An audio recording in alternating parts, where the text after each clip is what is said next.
Namaskar. In this episode of Dil Se, we'll be talking about our economy. And as you know that we are, as an economy, part of the global structure, naturally the headwinds from other parts of the world impact us. What happens in the United States of America, what Trump says, impacts us. But apart from that, technology also decides as to what the economic trajectory of the world and of a nation should and must be. So therefore, there is a huge technological revolution that's taking place around the world. To what extent will that impact India is something that we'll try and explore. Over the years, I have come to the conclusion, at least in the context of my own country, that more and more we see the genesis of economic decisions being seeded in the politics of the country. We've seen that in the recent elections where, as you know, when the finance minister presented her budget, she gave a huge bonanza to the middle class of this country. I'm not opposed to it. But that's a fact that happened. And perhaps one of the reasons why that happened is because Delhi was going to vote. And the importance of getting power in Delhi was very important for the BJP. So this is something that they did to try and entice the middle class to vote for them. That's not the only factor. If you see, every political party is competing with each other to give freebies so that they can persuade people, induce people, entice people, apart from other things that they do in the course of an election campaign, to vote for them. So it's become a very competitive thing, and that's all, again, associated with politics. So to what extent will technology impact our economy? To what extent will the global cross-currents impact our economy? To what extent will what's happening within India and the political decision-making that's happening impact our economy? But apart from that, if you look at our constitution, you realize that the essential goals of any economy are actually embedded in the constitutional structure of our country. When we talk about equality, what do we mean? Equality of opportunity. How do people get equality of opportunity? By empowering each individual. Is our Indian economy catering to that concept of equality of opportunity? Then you have the concept of discrimination. In other words, the economic structure should be such that it should tend to reduce levels of discrimination within society. Then we have the concept of the economic resource of the community must subserve the common good. Now, that's a constitutional goal, but it's also an economic goal. Does the budget, does our economy actually cater to that goal?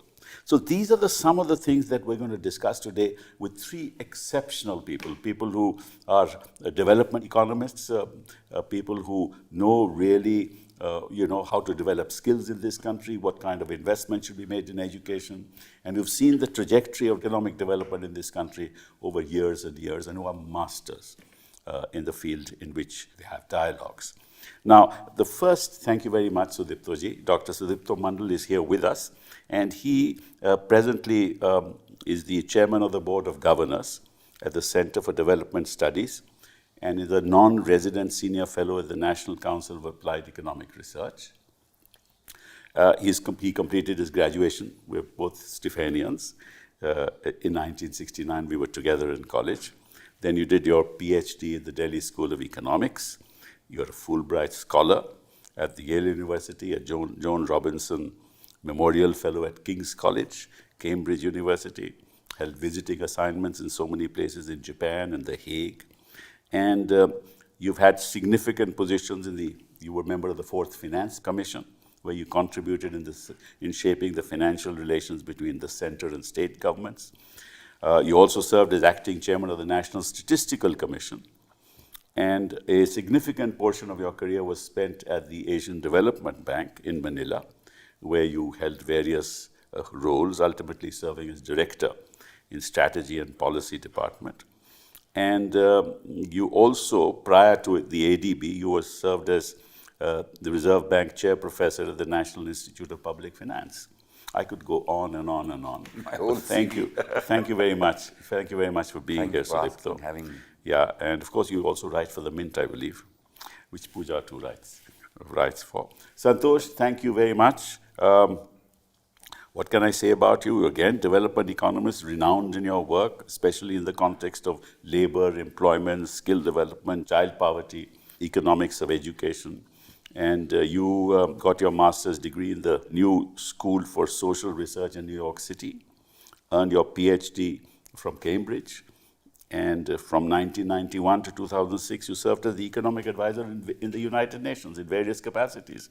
And I believe you came back to India in 2006 and assumed the position of the Director General at the National Institute of Labor Economics, Research and Development.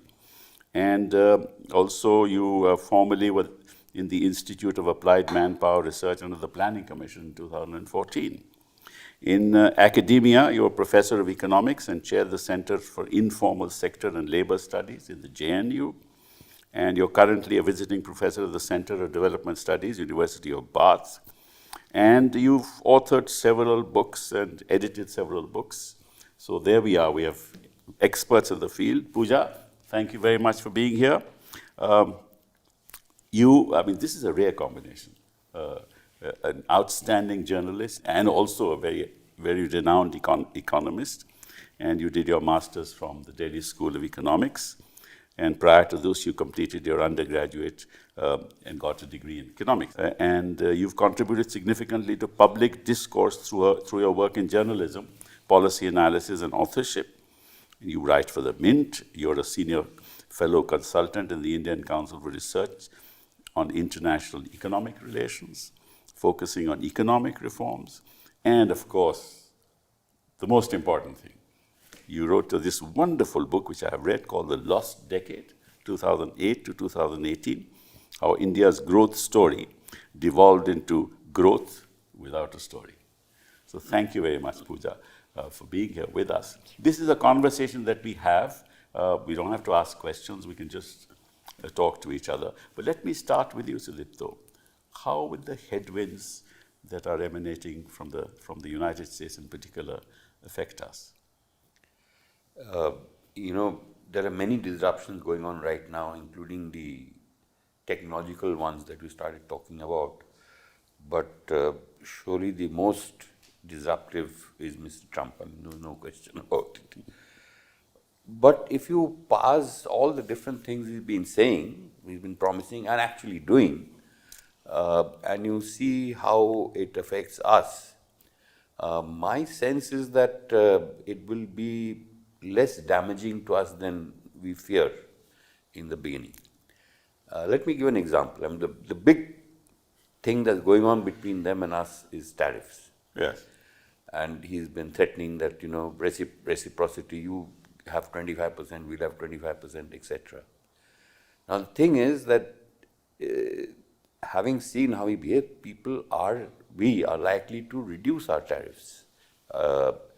And as an economist, I think that's a very good thing, because we have been saying for a long time that our tariffs are too high. They had been lowered during the reforms. Then they started climbing up. Yes. And I have to say that our present finance minister stopped raising it. It was a bit undecided this year, probably anticipating a little bit of what's going to happen. That's because he was going to the United States. He was going, so she has substantially reduced it. Only a certain limited items. Compared to what's been going on, it's actually a significant improvement, and I suspect now we'll be forced to do much more, and that's not a bad thing. That's what I had in mind. Well, Indian industry, lower in the past, what's been happening. The Bombay Club has been. Yes. The Bombay Club is not necessarily what is good for India. I agree, but that's what they've been doing. So it's very good for consumers, and it's very good for exporters, because when you lower tariffs, the people who are hurt are the industries which are protected. But it means that other industries which are exporting in national, they are actually relatively better off. But if the rupee goes down to the level it's going down, it's going to have an inflationary effect on our economy. Again, a rupee going down It's a good thing. is a very good thing. I agree. But it's going to have an inflationary impact. It could, yeah. Right now, the inflation scene is... So you think that what Trump is saying, doing, is really not going to impact us much? I'd qualify that. It's probably not going to hurt us as much as we are fearing. But you look at it this way, he says, buy our F-35s. Now, these are... Now, that's a different I'm just telling ballgame. you, yeah. Because Musk says, this is crap. Yeah, we don't know. I mean, if our Air Force thinks it's a not good thing to get... But the question is your deficit. Your balance of trade is such that Trump wants that, look, there should be some balance in that trade. So you have to buy oil from us, you have to buy gas from us, which you get And cheap from other countries, products. you have to buy the F-35s. That's not good for us. No, that's not... So that's something. It's not as though it's not going to hurt us. Yes. But probably not hurt us as much as we are fearing. That's all I would say. Santosh? I tend to agree with most of what Sudipto has said. I think there's one thing that Sudipto has not mentioned, which I think is a cause of worry, certainly in the short run, which is the revised economic sanctions after he came to power on Russian oil. We have been increasing, you see, we used to import only 12% of our domestic needs from Russia. That has gone up to 40%.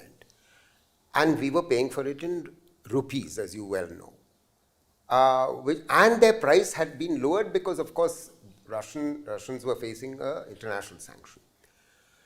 Now, the sense I get now is that this is already causing a series of ripple effects. One, when our PM was in DC, he was told by Trump that, look, we need to sell oil to you. We may face some pressure there. I have a feeling that we can offset that by just saying to the United States during the process of negotiation that, we are now going to start importing nuclear reactors, small nuclear reactors from you. So that's likely to happen. That's in our interest, and I think we should do that. Second, I don't think we should agree to importing from them for two reasons. One, the distribution cost will be much higher because transportation costs will be higher. Second, their prices will be higher. So, and this is a worry that Qatar is also facing. Yeah. That's why he's come here. That's right. Right? We know all this. Now, the point is that this will probably have some short-run impact. My suspicion is because he's put some restrictions on about 183 tankers of the Russian, which supply oil to us. But the Russians have 800 tankers. So, in other words, they have enough tankers and they may well, you see, it may well be that they may continue to supply to us later on, while we may sort of have some deals with the United States, not very much. It will be in our interest to continue to do this. And I have a feeling, I completely agree with Sudipto that, you see, we can import more from the United States. I don't believe the F-35 is a great idea. There may well be other products that we might be able to, high technology items. Even on the F-35, they're not going to give us the technology. I know, this is the problem. This is precisely the problem. You see, there's one additional point that I would make on the tariffs thing, which is additional to what Sudipto was saying, is this. The reason why I know Sudipto and I are on the same page on this, that the reason why we need to reduce tariffs is because while we had brought them down till about 20 years ago to an average rate of 10, under this government, they had gone up to about 25 on average. Right. However, in recent years, they have actually been bringing them down. This has been hurting us because, you see, this is a slightly technical point, but I'll not belabor it. The point really is, the government in the past had actually reduced tariffs on finished products. As a result, we were being flooded by finished products. What we needed to do was to reduce tariffs on intermediate products, so those products those intermediates can be used to produce domestically, and a whole series of our manufacturing sectors were being adversely impacted by what is called an inverted duty structure. the fact that we will now be reducing our tariffs will actually, and they should do it carefully on intermediates, that could help our manufacturing. But that means, very important point, we need to have an industrial policy which is not PLI. Performance linked incentive scheme is not being successful. It is subsidy driven. No East Asian country adopted it. I mean, okay, it's working in the case of iPhones. It's working in the case of Samsung, electronic equipment. But what this country needs is a much more comprehensive horizontal industrial policy. I mean, under this government, despite all the talk about Make in India, we've seen manufacturing as a contribution to GDP is actually falling. Yes. Manufacturing employment falling. 12% now.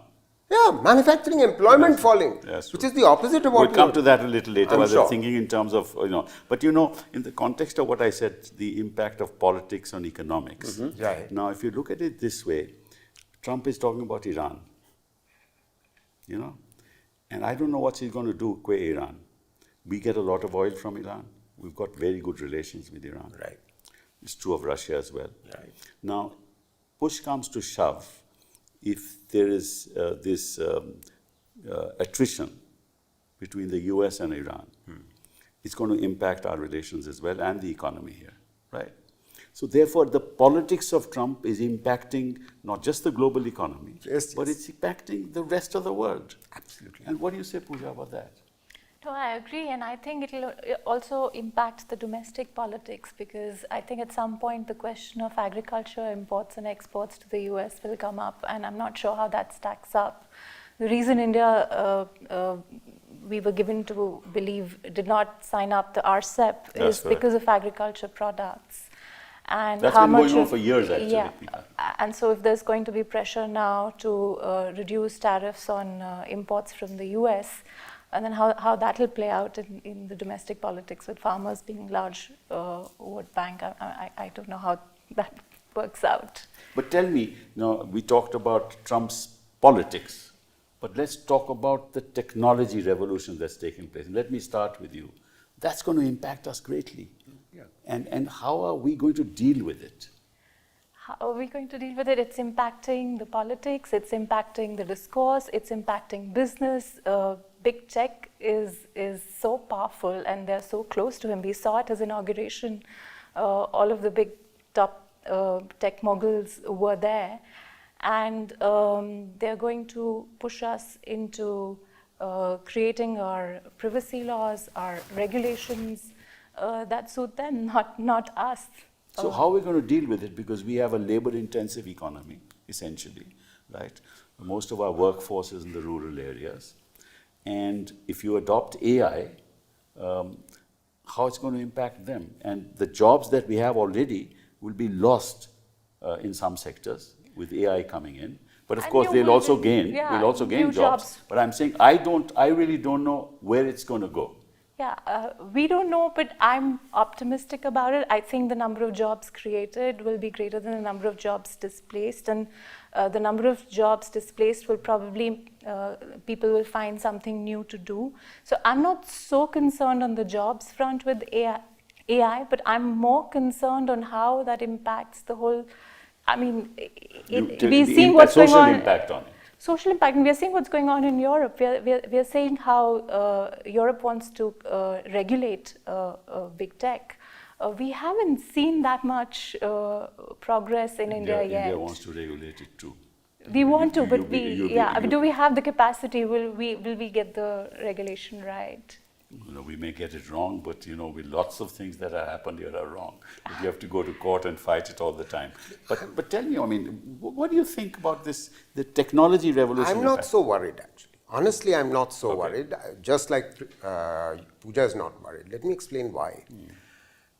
The fact of the matter is, let me first begin by talking about Observer Research Foundation study just before COVID, where they surveyed about 800 firms which were beginning to adopt either Industrial Revolution 4 technologies or digitization, digital technologies, which is a sort of digital technologies is the third industrial revolution. Industrial 4 is AI and all that. Point is that when they did this survey, the conclusion that they came to is very much what Pooja was suggesting, which is that Yes, some jobs are likely to be lost, but more jobs are likely to be created. This is the experience in Europe. The large. At what level? I mean, the problem I'm coming is to that. you're right, but at what level? I'm coming to that, you are right. The thing is that Industrial Revolution 4 technologies, particularly robotics, automation, etc., are being used in our country, but only in the production of electronic products and of automobiles. And this is the global phenomenon. So we are not different in that. Let us appreciate that some of this is going to continue, and it might be a good thing on the one hand, because it will, in those sectors which are high-tech sectors, it will perhaps we'll lose some jobs. But you're absolutely, you see, what we were saying earlier, particularly I was saying earlier, is that we need a horizontal industrial policy to absorb all the workers who are less skilled. That's precisely the point I was making, that if we don't do that on the one hand, then we can't create the jobs that we need to do, and especially in a context where we've seen that the growth rate has declined in the last 10 years. The growth rate has declined to 5.8% as opposed to the 7.8% that prevailed between 2004 to 14. Different factors for that. No, I know, but I'm saying the important point, Mr. Sibal, is the following, that over that period, the previous period, we were generating 7.5 million new non-farm jobs over that period. We didn't have this level of unemployment. The unemployment problem We'll come to that a little later. At the moment I want you to just sort of tell me something about this. In addressing this whole question about this big shock thing, and it's AI, it's also the energy transmission, Yes. and it's the Absolutely. biotechnology revolution. Correct. Three going on together. I don't think historically we've ever been in this kind of huge, technological three things overriding. I want to make 2 points here. One is that, we have come very late to the party, especially where AI is concerned. Absolutely. If you look at what is going on between the United States and China in particular, and now they say that China is Ahead. probably ahead of these guys. We don't have a seat at the table. Yes. We've left it too late. And this is the problem with our economic policy making. It's all very short term. Very It's a bit cynical to say it's just till the next election, but in any case, I was going to say that. it does not think, certainly we don't think in medium to long term perspective, which is exactly what the Chinese do. They have a 14 5-year plan already. They have way ahead thinking, and that is why they are able to stand up to the United States and catch up, perhaps leave them behind. So this is the issue. Many of us are writing that the budget should. Yeah, the budget doesn't even talk about it. It should address, of course, immediate short-term problem, but it should also pay attention to what you need to do to invest in the long term. No, they said 100 centers of AI. Yeah, that's what she announced. I'm actually examining the fine print now, because a lot of this, as you know, in the speech, is optics and token. The real stuff Allocations, what are the allocations? Real stuff is in some 1,300 pages of budget documents. Yeah. So it'll take us time to really mine through all this. The other point is that this is the first time, especially with AI, that we're seeing a technology that is so far. I mean, this is wonderful 1,000-year history, Asimoglu and Johnson have written of the trend of technical progress over history. Yeah. And one of the fundamental aspects of it consistently is to reduce the role of labor all the time. That's right. The one difference this time is that now you're not going to reduce so much the share of, involvement in blue collar labor, but white collar labor. That's the first time. It's the brain power which you're trying to replace now with AI. That's right. Now, if you look at our situation, and I think Santoor was pointing to that, our really big problem of where employment is not keeping up with the growth of labor supply is not, with highly educated, skilled people. Yeah, exactly. It's with all these, young women and men who have very low skills and who can only do low-skilled jobs. Correct. And that's what we need to focus on. But all this stuff, focus on skills, make them AI intelligent, etc., is for a relatively small part of the workforce. And niche sector of the economy will absorb all this. But what's going to happen on the ground unless you change our education structure? unless you have a Yeah, new paradigm shift in Exactly. skill development. Exactly. Right? And there is no focus on that in this Not at budget. all. Right? And there's no focus of that in the speech of the finance So you minister need as well. different kind of, I mean, if you want to, I mean, there are about, again, something I'm looking at fairly carefully, there are about 7 or 8 sectors outside agriculture which are very labor intensive and have a large share of the non-agricultural workforce. What we really need to do, and most of these, except for one, education and research, are really sectors where they will use low-skill workers. Land transport, trade, meaning, Vyapari, traders, tourism, construction, very big one. Now, for all these, you need, masons and, just don't have them. Plumbers and so on, relatively low skilling. We don't have a serious program for them. Yes, that's true. And that's where you really need to create the mass jobs to absorb, our lens is always growth.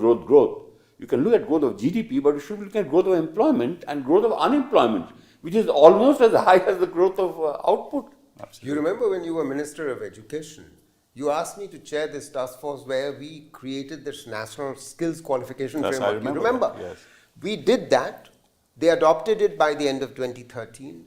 But I'm sorry to say that it's not been adopted by all the pillars of the skills ecosystem.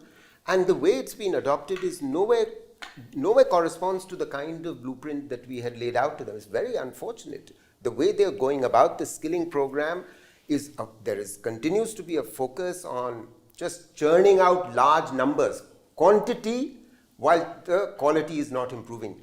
You remember when this government came to power, only 2.4% of all our current workers in the workforce had formally acquired vocational training or education. You know what that share is today? 3.4. Increased by 1 percentage point. What does that mean? And We call it the lost decade, right? so it's very sad. So there are so many things that have, in order to reduce the inequality that you began and the discrimination. So we're coming to that. Yeah. The question is, does this budget address the issues of growth that the nation needs? I didn't think so. I thought the makers of the budget on record said after the presentation of the budget that the budget was focused on addressing the feelings of the middle class so that they would feel they were contributing to income tax collections. And how that squares up with what the economy needs, and if it's at odds with what the economy needs was, if it was at all discussed internally. I've not seen a public discourse on that. And I'm not sure at a time when the finance minister has been reducing the fiscal deficit by compressing expenditure, public finances are so stressed. Letting go of such a huge percentage of your taxpayers is what the economy needs.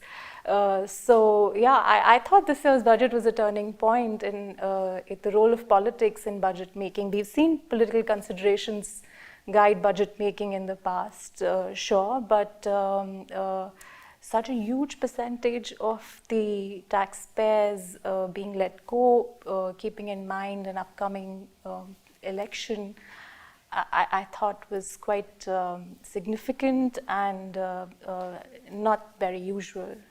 Yeah, but I mean, let me ask you another question. That if you say that you're going to reduce the fiscal deficit to 4.8%, and you say that, look, we're giving this bonanza to the middle class, so lose a lot of revenue now in this process, and then you reduce your expenditure on education, or it's static. You increase it by 7% or 4% or 5% on health, which is fundamental to the economy. Now, my belief, and some people don't agree with it, is that unless you invest in education, health, skilling, these are fundamentals which will give you growth. Human capital, investment in human capital gives you greater growth than investment anywhere else. And there is no focus of that in this budget. Well, of course you're right, but to be fair to our finance minister, there's never been any focus on this in any budget in the past. I agree. either. I'm not. It's not just this. No, we are talking about 6% GDP in education has never been. It's about three. I mean, it is. I mean, I think the biggest letdown of our civil society by our political leaders, and I don't mean this government. No, I agree with you.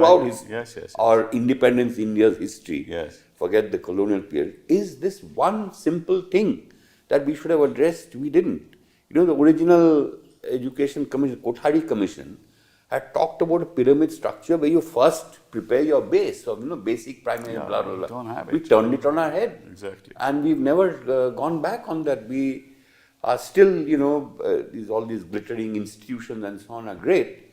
And they've served us very well. I don't want to knock it. But if your fundamentals are so weak in the foundation, I think this has been our biggest failure. Since 1952, Yes. we have never invested in the basic fundamentals which give you growth. We did begin after 1990, but for 40 years, you're right, the balance was in favor of higher education as opposed to It school still is. education. It still is. You're right. I mean, we gave right less to so. education, but what do we see on the ground? No, you're right, but less so, certainly for the last 20, which is the reason why you see, in 1991, please recall, 51% literacy rate is what we had. Now the point is, 74%, that's what it is. well, that was 2011. Now that's also would have now gone to at least, it was 74% in 11. So we must be, in the region of 85% now. Oh, really? That's optimistic, I think. But It's optimistic. I think the number is saying is probably broadly correct. But you see, literacy This is a the very point. poor. This is the point. What we're That's talking right. about. This I is the agree. point. The Asar report tells us what. Exactly, This is the the- Asar that's reports the point. tell you that a class 8 kid can't read or do the Class 5. arithmetic over class 5. That's where, and Exactly. we used to appear for these PISA tests and all that. We did so badly that they made some excuse, the Western culture, and withdrew. Who does the best in PISA? It is Singapore, it is Korea, it is China, it is all these Eastern countries, it's not the Western countries. Right. So it's an absolute, So how do we deal with this issue? I mean, if you were the finance minister, what would you do? The problem is that this is, it's not a sharp, sudden problem. Yes. As people say, we do very well when we manage a famine or a disaster, but we're very bad at dealing with, latent problems which continue year after year after year, because they are never election issues. You don't get votes based on, doing a good job on education and so on. I wish it would be. And really, I mean, at one stage... Why would you not say that you give an ATG exemption to any industrial house that invests in education, and to whatever extent they want? You see huge investments coming into education. There are many variations, but he was talking about industrial policy earlier. Instead of, if we shift our lens, instead of thinking of giving incentives to raise production, which is really in order to raise exports, you could also, in fact, she coined the term in the last budget of employment linked incentive. It was done in a very poor way, I thought. But if you go down that road and really give producers, and this would have to be largely, in these sectors we talked about, construction and a few other. Give them, you raise employment by X amount and we will give you, a handout, because you've done a good job. Yeah, but employment you can only raise if the people are employable. And people will only be employable if you invest in education. So both this have is the problem. to go together. Right. Or you have a serious, tourism is something we are trying to focus on. Get all these corporates who are running good hotels to really run good apprenticeship programs. Exactly. On a very large scale. Don't have to give them jobs afterwards. Somebody else will employ them. Exactly. But subsidize them. Take, for example, the telecom sector. Now, you've got these towers all over the country, right? You will need people to maintain those towers. Yeah. You just skill them just to maintain towers, you will get employment, right? And this is true of several sectors of the economy. But they don't do that. They never think in those terms. But that's primarily because, we haven't, in the government, we haven't thought about how to bring industry into this process. There are mechanisms available, evidence available from about 62 countries around the world, Mr. Sibal. Not just, well, Germany, you see, we can't quite replicate their dual training system, but we can at least adopt their duality principle. What is the duality principle? That, everyone who goes to school, not just goes to school, he is also expected to be given some on-the-job experience while he's at school. Or whenever you are in a training institution, you're also given industry experience, on-the-job experience. When you're being trained by people in a skilling institution, ITIs in India. ITIs, why can't we make sure that, and China does this, what I'm about to say, that you ensure that the ITI instructors themselves are expected to acquire some on-the-job experience. Because if they come with on-the-job experience, then they have understanding of what youngsters, when they enter the job market, will face. This is one thing. The second thing, I think, is the apprenticeship scheme. The 1961 Act has been terrible failure.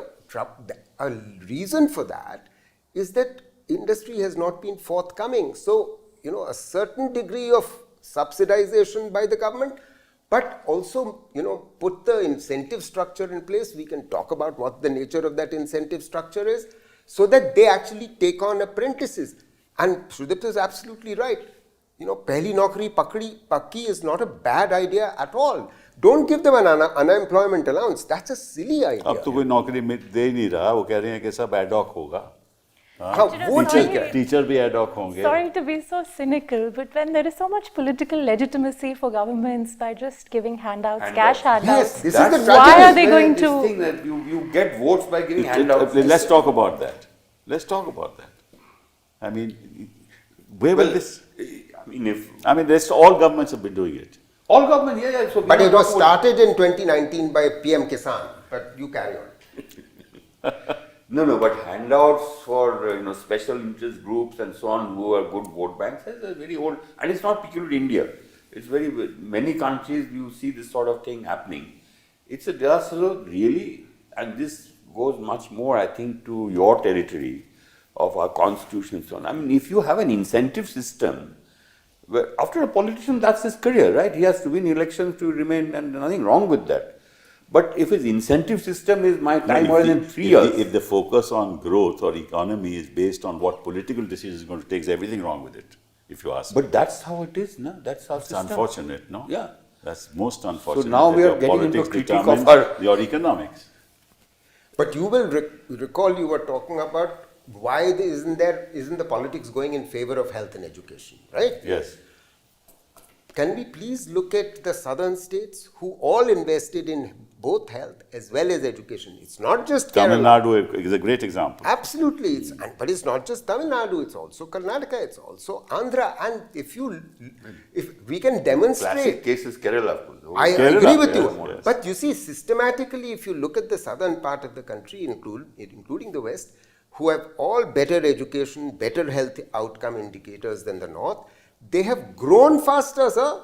Yes. Systematically over a 30-year period. I've done this empirical work which shows that from 1992 to 2019, they have grown at 7+% per annum over a 30-year period.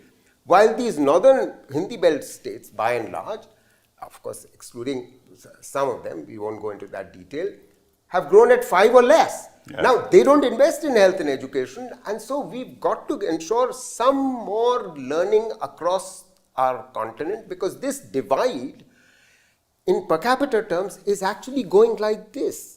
In per capita. This is a very serious problem in a geopolitical sense within the country. Yes. We really now have two different countries in an Yes, economic sense. emerging. The southern states are a relatively advanced country. Yeah, middle income country. And what we used to call the Bimaru states are just getting left behind. Yeah. And political tensions based on this are bound to build up, especially with you have Already this, showing up. you have this Finance delimitation exercise coming that's up. going to be a serious My issue. God, it's going to be a real problem. Absolutely. In the run up to that, before the What about, delimitation. Pooja, the women workforce in this country? That's think, another yeah. very, very serious issue. Yeah, we talk a lot about bringing more women into the workforce so that itself supports the GDP. But when you have so much unemployment, every employer will prefer men to women. I mean, that's just the default. So what do? Do we give tax incentives for hiring Why more is women? that? I mean, there's something where women are much better at it than men. Women Tea are, gardens, all but you the women know, are the- no, are but the- you know, are on the the- way back home, on the commute, something happens. You know, you're responsible. Your police will be at your door asking questions. Women are going to take leave when they are going to have babies. So many other things, and it's just the social thing. You know, it's always safer to. So it's a hire combination of patriarchy and It's patriarchy. narrow economic interests.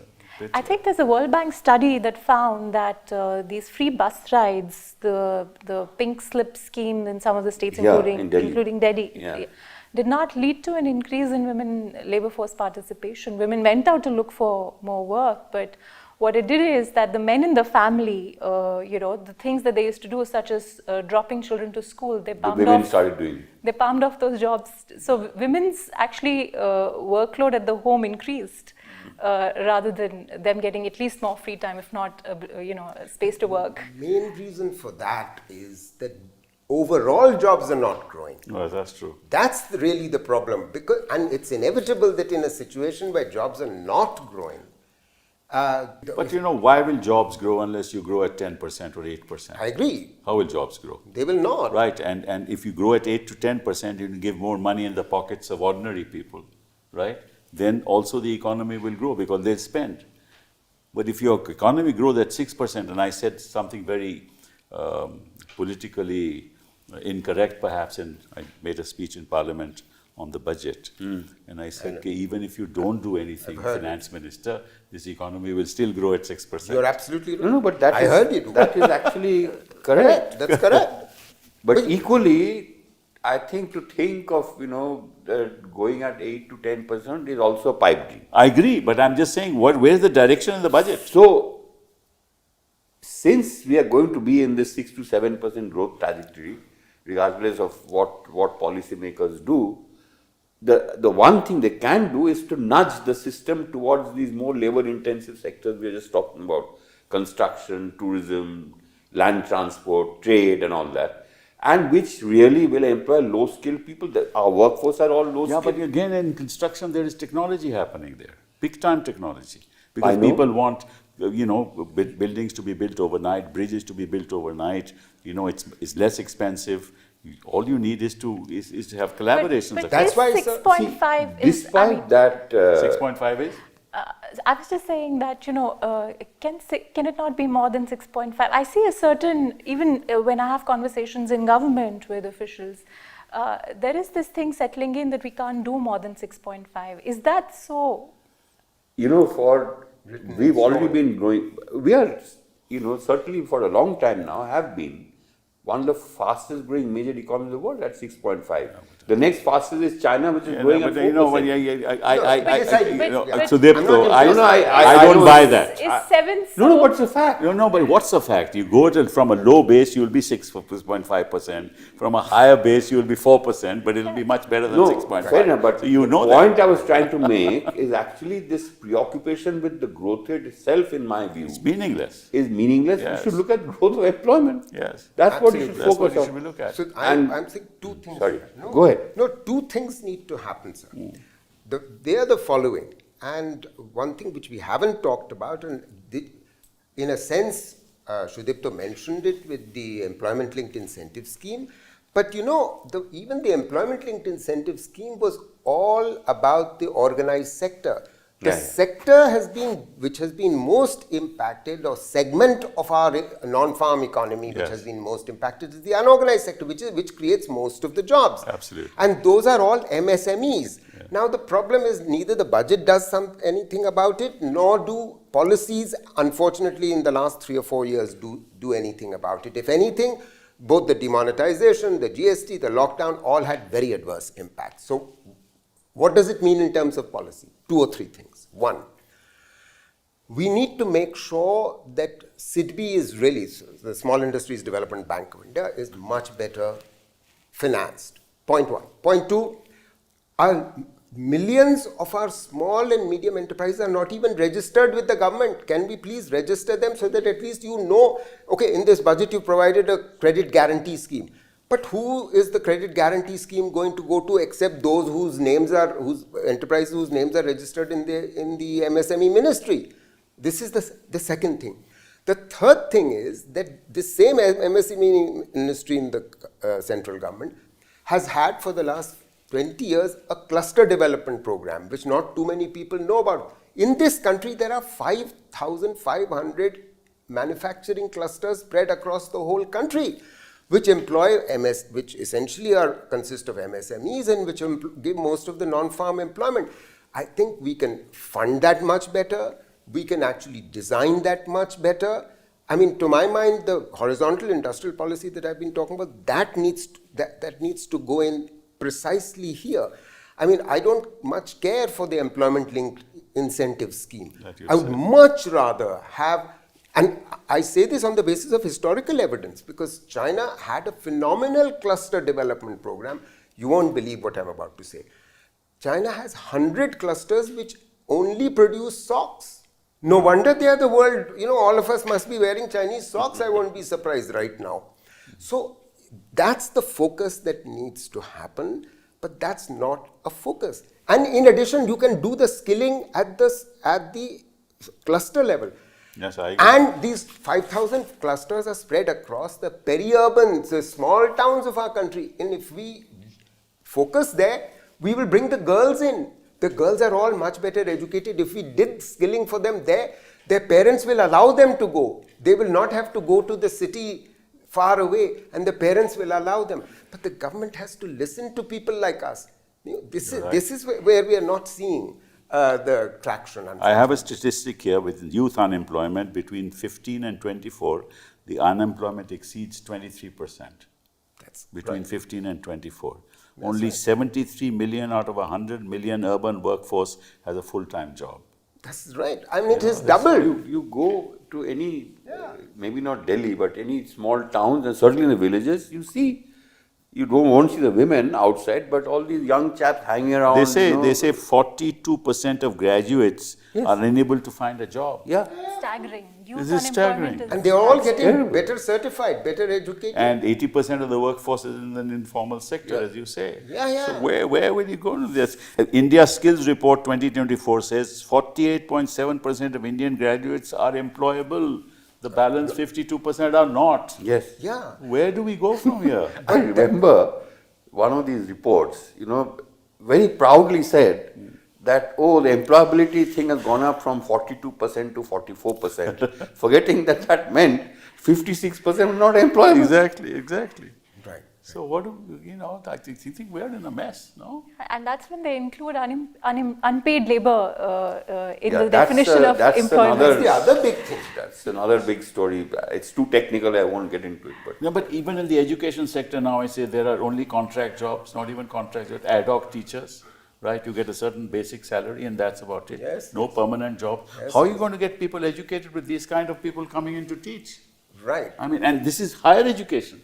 In the university level. in very good colleges. And very good In colleges. Bombay, on the best colleges, lecturers are paid by the lecture. Exactly.